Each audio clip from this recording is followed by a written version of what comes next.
discussions where people have had to sign non-disclosure agreements and not release the detail. Why is it so good that Roger Cook demanded the Prime Minister should pull the bill, and now the PM is telling people in Marrickville and in seats in inner city Melbourne and Sydney that this nature positive bill will be fantastic for the environment, terrible for mining. I just think the PM should be honest, and he should have the strength of leadership instead of being so weak and keeping it from the people of WA. Libby Madam and Rick Wilson both support the production tax credits, though. Will you meet with them while you're in WA to discuss their position? Yes, I'm seeing Rick a little bit later, and I'll see Libby later in the day as well.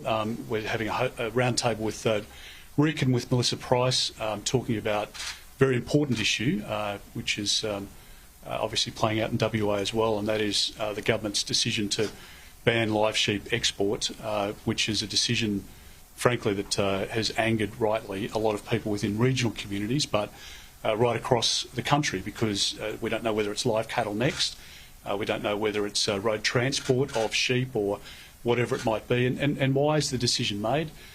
Because it's going to have a huge detrimental effect here in WA on the economy and on those farmers and those local communities. Why is the Prime Minister doing this? Because he wants to win Green votes in inner city Sydney and Melbourne.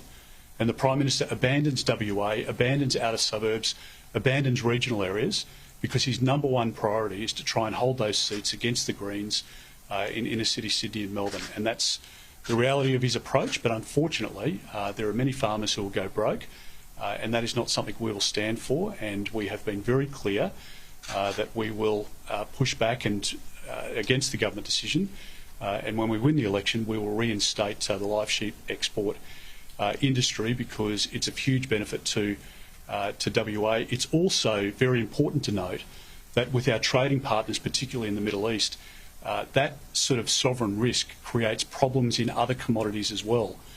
So people are less likely to trade with us, and that's a reality of what the government's done.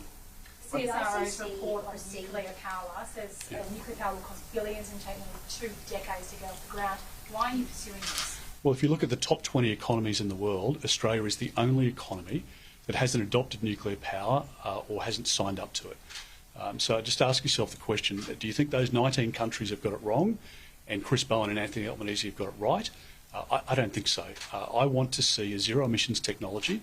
In the latest generation of nuclear, as we know with the submarine deal, Henderson will play a huge part, where there will be a constant presence of a nuclear reactor on those submarines, and there are no safety issues. There are no issues around disposal, because the government under the AUKUS deal has signed up to dispose of the waste. But we can shore up the renewable energy that's in the market. You won't have, frankly, any industry left in this country if they're relying on solar and wind, because it's intermittent.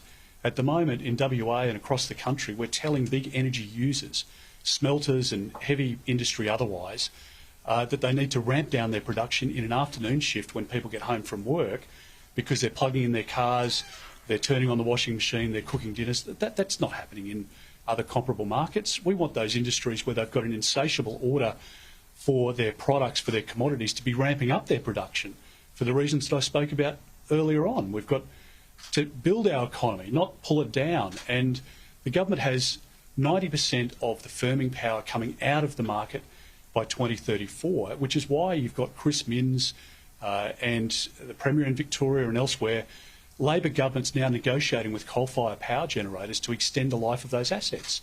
And it's why you've got a reality of gas as well. So if you look at Ontario and you look at other markets where they're paying a fraction of the electricity price that we are here in our country, it's because they've got nuclear in their system.